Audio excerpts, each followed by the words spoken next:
Hello and welcome everyone to this wonderful webinar. We've got 30 minutes with Discovery Health and Be in Touch talking about what parents need to know to keep kids safer online. My name is Josh Ramsey from beintouch.org.za, and together with my co-founder Kate Farina, we are family digital wellness activists. So what does that mean?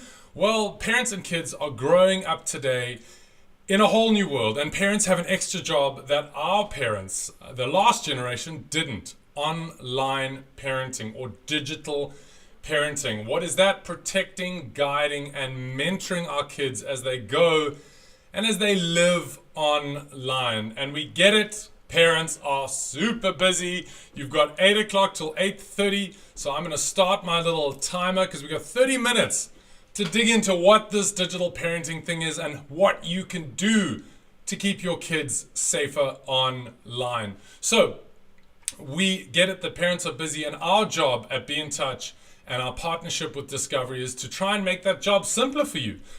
You know, what you need to know, what you need to do, and how to do it. And we are super glad that you are here and super glad that Discovery is leading the way in helping our parents deal with real issues that kids are facing. So we're very excited that we have this amazing resource, the Parenting Hub that Discovery has put together. It's a mental health, the Discovery Health Mental Health Information Hub. And, you know, it's part of Discovery's innovative mental health awareness campaign. And this is the first in a series of 6 webinars where we will be teaching you everything you need to know about digital parenting. We've got 6 amazing experts that we're going to be talking to, one of them later today. And the aim is to keep our kids safer and also saner in the online world, because they don't just go online, they live online. What is scrolling behind me over here is a preview of that mental health hub where you can go and click on articles, read through them, get the information that you need. We've got a whole bunch of resources that are on there. We've got videos that are going to be coming on there, you know, time and time again. We're going to be updating them. We've got a series of 10 YouTube videos coming. And we just want to make sure that you have the tools in your hands to make sure that you can take care of your kids. So, what is the roadmap for today? What are we doing? We're going to get very honest and very real about the digital landscape that your children are trying to make their way through. And then we're going to explore what it means for you to be a digital parent. So we do talks and run seminars in schools, and we collect data. We do surveys with kids about their mental health. And we have put together the Be in Touch 2021 report, a sample of which we're giving you today to let you know that it is your kid. And then from there, we're going to go and talk to Chris McKenna, our digital wellness expert from the United States. We've got a recording of an amazing interview I did with him that we've spliced together to bring you all the best bits that we're going to be commenting on and summarizing. And remember, we're all about being practical. You'll see that in the chat, you can actually post questions. So please post questions into the chat. My co-founder, Kate, will be there posting links. And at the end of all of this, we're going to step out of this webinar with some practical tools, and you're going to be able to make a choice using our poll on what you're going to do next. So let's jump straight into the digital landscape that our kids are facing. So guys, this is a survey from over 1,000 students that we conducted this year. It's live data. And we work in schools across South Africa. We get learners from grade 4 to grade 11 to tell us what they're really experiencing. And this thing up here, not my kid, it is a real syndrome. Parents just think it's not my kid. My kid wouldn't fall for that. My kid wouldn't get cyberbullied. My kid wouldn't watch pornography. And unfortunately, these statistics tell us that that's just not true. These stats help us get insights into what our guts have been telling us as parents, that our kids need our help. So guys, we're not doing this to scare you. We're doing this so that you get active and not anxious about your digital parenting role. As you can see, over 55% of kids have a phone by age 10. Over 67% of them have social media by age 12. That is an adult platform built by adults for adults. We've got webinars coming up in the next couple of months that specifically look at social media, specifically at cyberbullying, stranger contact, so we can get into what you can do about this. 64% of them have phones in rooms at night. We'll come back to why that is such a dangerous thing to have going on. 62% no parental controls. What is a parental control? We're going to learn about that in this webinar and in the YouTube clips that are going to follow up so that you know exactly the choices that you have. Cyberbullying via social media, 62% of that happening. So we got kids that are too young being on social media late at night with devices, and that's where the harm is happening.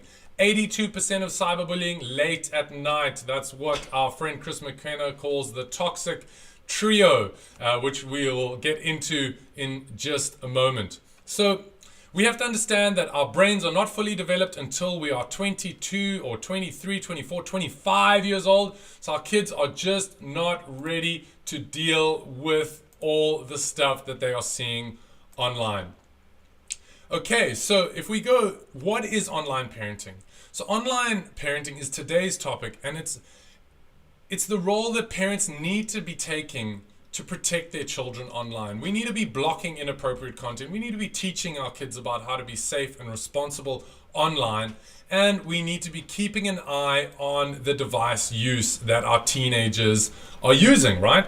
And we need to know that we didn't get handed any handbooks with this, right? The last generation grew up in a whole different environment. When we were teenagers, we didn't have phones in our pockets. So we need to skill up so that we know how to protect our kids, because our children are currently trying to figure it out. So we need to help them do that.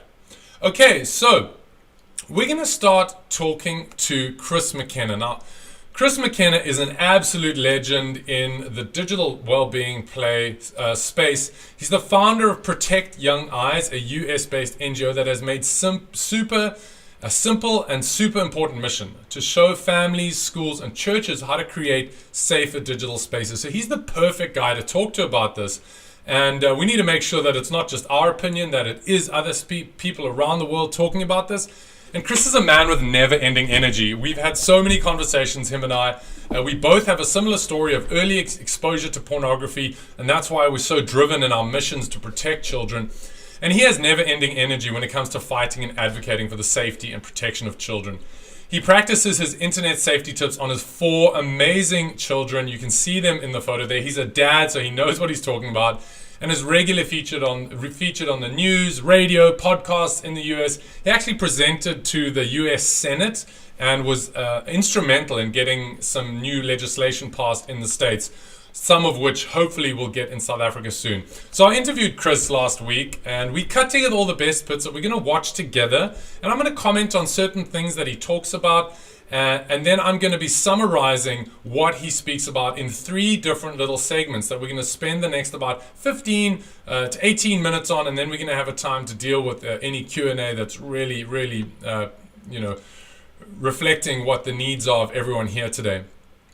So he's going to cover 3 big areas of digital parenting: digital trust, tech in the home, and talking to our kids. And don't worry, you'll be able to watch a recording. It's going to be up on the Mental Health Hub, and we will summarize each section as we go. And if you've signed up for our newsletter, we'll get you updates on all the software that he talks about and all the rest that he mentions. So let's jump into hearing Chris talk about how we build this thing called digital trust. So at the very bottom, sort of that foundation that everything else sits on is relationships. There's going to be different contexts for that because of cultural nuances and so forth. But whether you're a parent, grandparent, aunt, uncle, anybody, to be looking for opportunities to build what we call digital trust. And so as a result of the presentations that we've done and thousands of conversations with adults all over the world, we've noticed that families who have young people who make good, positive choices online tend to do certain things persistently and consistently. And how I love that idea of persistent and consistent, and that's what it's going to take, guys. There's no magic bullet. This one webinar is not going to change everything. It's going to give you that first step, and hopefully it's not the first step you've taken. If it is, welcome to digital parenting. If it's not, don't worry. We're going to be partnering with you all the way through to make sure that you can keep protecting your children online. So let's hear more of what Chris has to say. How they raise their children. So the digital trust framework, 5 words. The first one is to copy me. That's that modeling that's so important, where what I do online is most often one of the most significant impacts in how my children acquire technology. In fact, when you look at the different studies, whether it's from the World Health Organization or here in the States, pediatric societies, the one thing that they all have in common is them saying that how the adults in the lives of young people use technology is one of the top three biggest impacts that are showing our young people how to use technology. And there was even a fascinating article that was published here during the pandemic through the USA Today, which referred to parent screen time as the new secondhand smoke, that I thought was a really powerful illustration for when we put the screen between my face and the face of my son or daughter, especially during their very young primary years. I'm actually not just robbing them of my attention, but I'm robbing them of developmental opportunities to interact with another human being. The second part of the framework is co-play, right? This is the pro technology.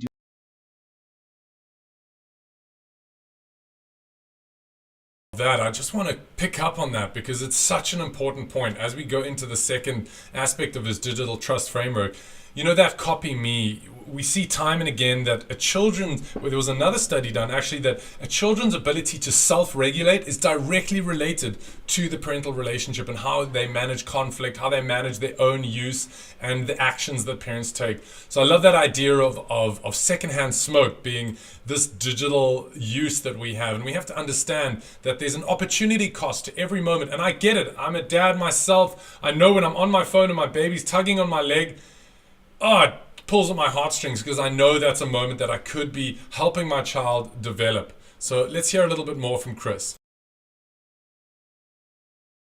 Beside them playing the video games that they love with them. Even if you're horrible at them like I do, that's a great time. Ask them conversations. My sons, when their thumbs start moving, their mouth starts to move. There's something about that motion that I find to be really almost like an accelerant for their conversations. So from there, we get into a posture of our parenting, and that is a posture of curiosity. So copy me, co-play, and then curiosity.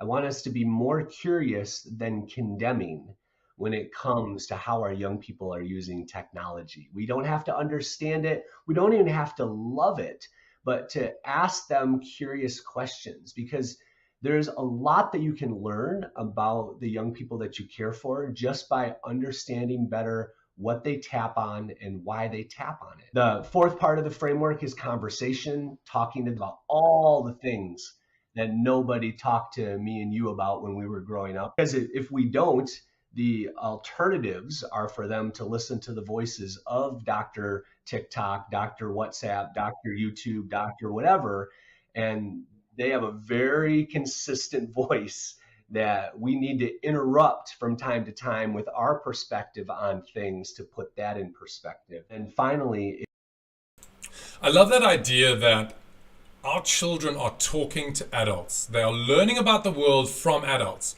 So if they are talking to adults on their phones, whether it's recorded or live or stranger contact, the fact is that the parents, the adults in your child's life, whether they're in person, in your home, or on your device, are the ones that are teaching them about the world. And this is so, so crucial. Is coaching, not parental control, but caring control. There's something that I just really don't like about that phrase, parental controls. And I know that's what we call the software that's out there, and that's, for search engine purposes, that's of course what Google calls it, and that's what it is. I mean, imagine the 14-year-old version of yourself and your parent coming to you and saying, "Hey, I've got a great idea. I'm going to implement something called parental control. Are you with me?" Right? I mean, I think that phrase, unfortunately, automatically sets us up for a me versus you exchange instead of a me with you exchange. And so whatever we can do to minimize that sort of control perspective on it and instead see ourselves more as cheerleaders, and we want them to learn how to use social media and to use their smartphone well and responsibly. That's our goal, not to just control them, because that doesn't teach them anything. Wasn't that so interesting? So I'm going to just summarize quickly what Chris was talking about there with his digital trust framework. And again, there's going to be a recording. There's going to be lots more support. So don't feel like you got to scribble all this down right now. Copy me. Your children are going to be following your modeling. So we've got to be more aware of our own device usage. Co-play.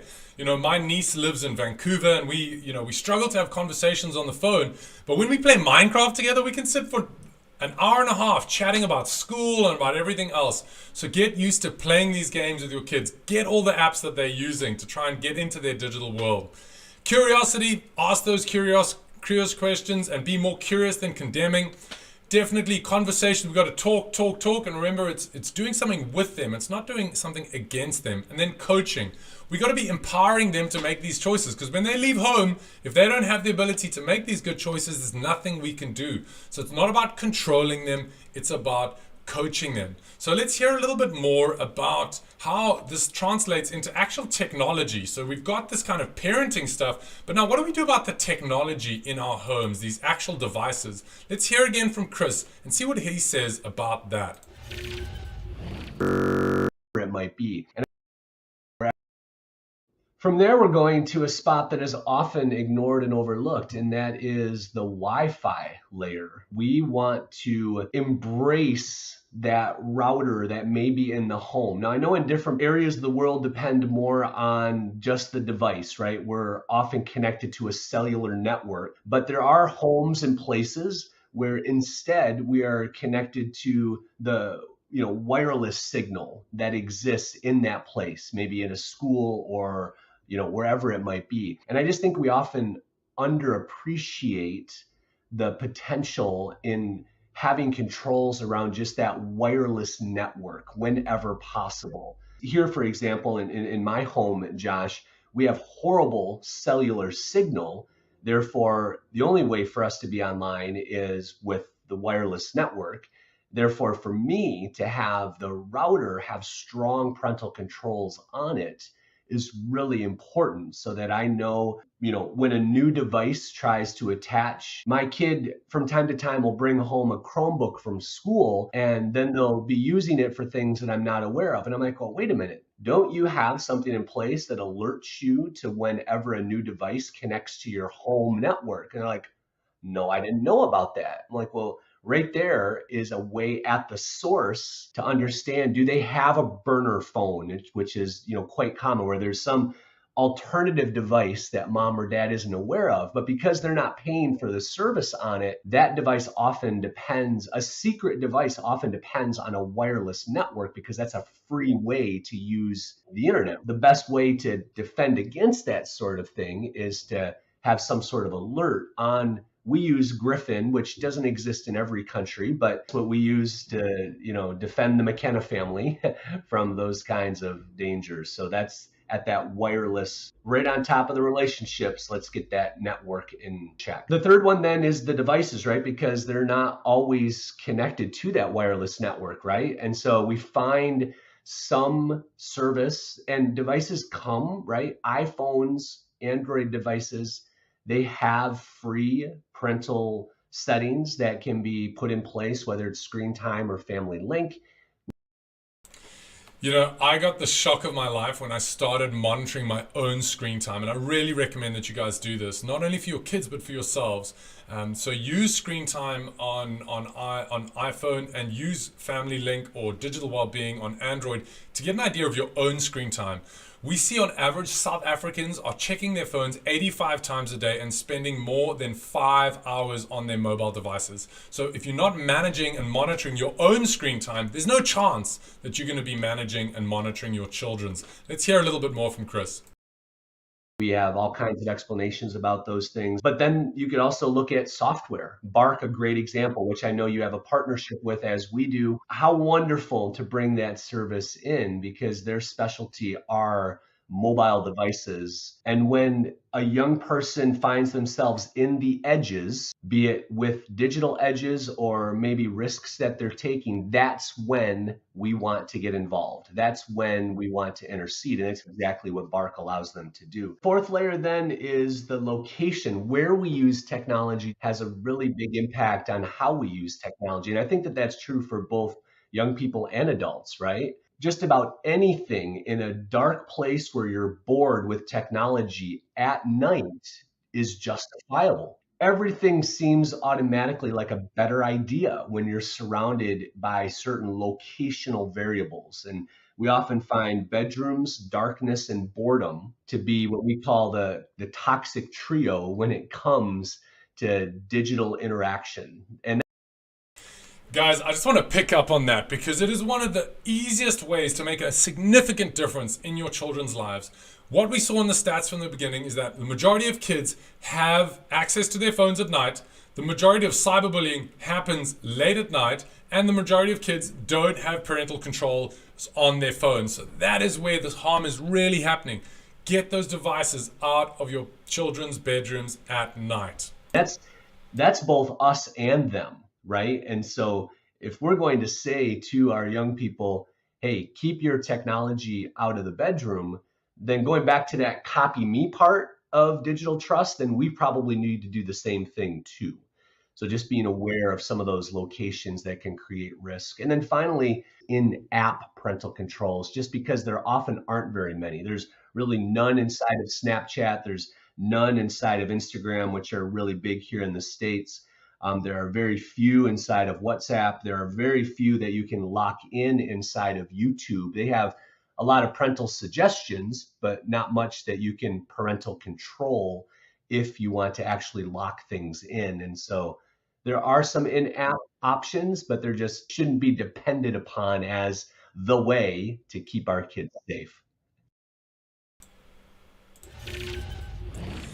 Wow, guys, a lot in there. Again, let's summarize what he had to say. He's talking about not only do we need to be changing our parenting approach, but we've also got technology at our fingertips that can really help us, right? So at the wireless network, you've got to have some filter of the content that's coming in. If you are signed up to our newsletter, we'll send you a link for Griffin. You can check it out. It's a really great router. I've got one in my house here. And then on the device level, we're wanting to use Screen Time for iPhone and Google Family Link for Android to get those parental controls set up with your child's phone. We sometimes see that there's an issue where parents and children have different phones, one iPhone, one Android, and we generally recommend that Android are going to be the best phones for your children because you get more control out of them. Bark is this amazing parental control that we have partnered with to bring into South Africa. And again, if you're on our newsletter, we'll send you a link. We've got a discount for them as well. And then, of course, the location. Where are we using these devices? I mentioned it in the last segment, but bedrooms at night, terrible place. That's where the vultures swoop in and cyberbullying is its worst. And then, of course, app and device settings. Again, we've got a whole webinar on this. If you are interested, we're running one later today on Snapchat, Instagram, and TikTok, but we'll be running a discovery one as well, talking to Emma Sadlier about social media and what we can do about it. Okay, so from here, we're now going to start, really getting into the practical side of how do we talk to our kids about this. Let's hear what Chris has to say about talking to our kids and how we approach this conversation. What do we do next? Help us, Chris. What I don't want them to do, if I could maybe offer that side of it first, is what I don't want them to do is to respond in fear and smash the device. I don't want that to be where this leads to. What I'm guessing that a conversation or a video like this leads to are some fears. Why? Because we've awakened some new understandings about technology in some way. What often happens is you watch a video like this and all of a sudden you have a mental list of all the ways in which you're failing. And that often leads to a more fear-based response. And that's not healthy. What I would love for parents to instead do with that is to take all of those things that maybe they're afraid of and actually turn that into conversation starters with their sons and daughters. To maybe literally say to them, I just watched a video that, boy, really taught me some new things as it pertains to technology. And even though I want you, son or daughter of mine, to believe that I'm perfect and I do everything right, what this video did to me is it actually pointed to a lot of things that I haven't done really well. Now, here's my promise to you. I'm not going to freak out. I'm not going to freak out. I'm not going to freak out. I'm not going to freak out. And instead, here are the things, and kind of list them out, that I am not sure about or am afraid of when it comes to technology. Is there something in here that we can do together? What are your ideas for helping me get over some of these apprehensions? Remember, I said I'm not going to freak out. I'm not going to take your phone away. I gave it to you. I'm not going to take your favorite app away. I gave it to you. But now I'm wondering, as your parent who I care and love for you deeply, what are some ways in which I can support you to be awesome on that? I just love that idea that we don't have to be perfect parents. We can literally just say to our kids, tell them the truth. I watched a video and now things have changed, and we have to respond to that. We have to just talk to our kids and just say, listen, I watched a video and now, I need to do something about it, and let's do this together. I really like that idea of working with our kids. Phone, to be better on that app, to avoid these things on that app, so that as your parent, I can ensure that, you are as healthy and productive and sane and safe in that app as possible.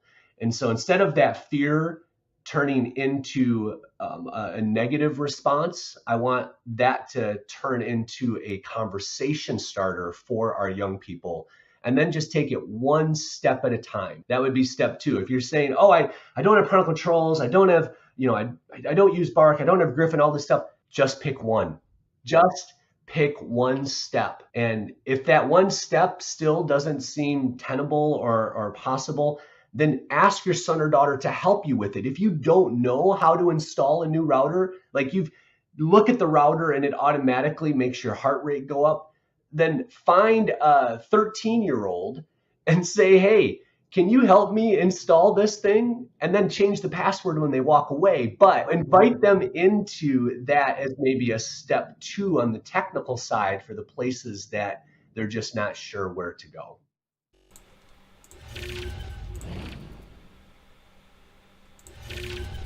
There's so much great advice in that last little bit. And even though we've got just 3 or 4 minutes left, talking to our kids is so important, and in an age-appropriate way. If your kids are older, try and get them on board with you. If they're younger, they're not going to understand it, so just tell them how it is.